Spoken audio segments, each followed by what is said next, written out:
पर मजबूर हो गई। हर तरफ तबाही और बर्बादी का दौर हो रहा था, खून पानी की तरह बह रहा था। गली कोचों में लाशें इस तरह पड़ी थी कि दरिंदे और परिंदे इंसाने नोचते और खसोटते थे।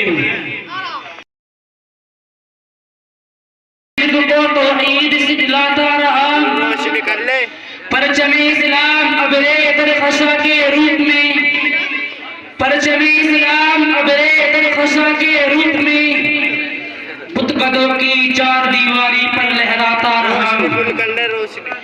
उस गली में असले हाजिर का फकीर बेमिसाल, उस गली में असले हाजिर का फकीर बेमिसाल सुन्नते खैरुल वरा के ज़मज़मे गाता रहा।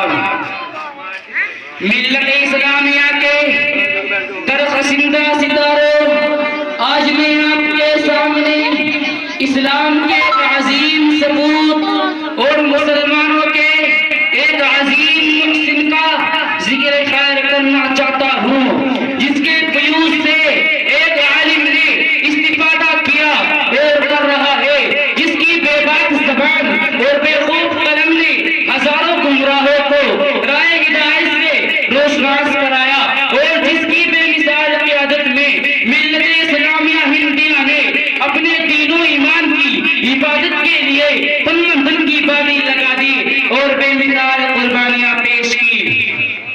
मेरी मुराद हुज्जतुल इस्लाम हज़रत मौलाना मोहम्मद कासिम नादवी रहमतुल्लाह अलैहि है। मिल्लत इस्लामिया के धड़कते दिलों, ये वही मुजाहिद जलील है कि जिन्होंने बातिल को मिटाने और इस्लाम का परचम लहराने के लिए तन धन की बाजी लगा दी। हुकूमत बरतानिया ने हिंदुस्तान पर फासिबाना सिक्का जमाया, इस्लाम को मिटाकर ईसाईयत की तबलीग शुरू की। जुल्म सितम के पहाड़ तोड़े गए, कई लाख मुसलमानों को शहीद कर दिया गया, जिनके घरों में हाथी झूमते थे कुत्ता कटोरा लेकर गर्दन की भीख मांगने पर मजबूर हो गए। शाही खानदान की बेकमाल फटी चादरें सरों पर डालकर घरों में खाना पकाने की नौकरी करने लगी वो पर्दा नशीन औरतें, जिनके दीदार से चांद सूरज तरसते थे, दर की भीख मांगने पर मजबूर हो गई। हर तरफ तबाही और बर्बादी का दौर हो रहा था, खून पानी की तरह बह रहा था। गली कोचों में लाशें इस तरह पड़ी थी कि दरिंदे और परिंदे इंसाने नोचते और खसोटते थे। मुसलमानों को खिंजीरों की खालों में बंद किया जाता था तो हिंदुओं के मुंह में गाय का गोश्त घुसा जाता था। अलगज पूरी दास्तान खून से लबरेज है। बिलाखिर ईसाईयत को मिटाने के लिए दिल्ली में एक मीटिंग बुलाई जाती है।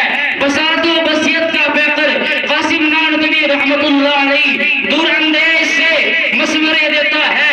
इसके नतीजे में हिंदुस्तान में ईसाईयत की टक्कर के लिए फिदाई हो जाती है।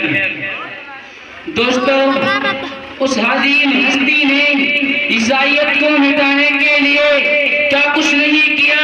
शामली का मैदान है, हक व बातिल की जंग जारी है। आप मैदानी जंग के एक कोने में जाकर बैठ जाते हैं। हुकूमत बरतानिया का एक पिट्ठू मौका पाकर आपके पास आता है और कहता है, कासिम तुमने बहुत उभारा है, मेरी चमकती हुई तलवार अब तुम्हारी खबर लेगी।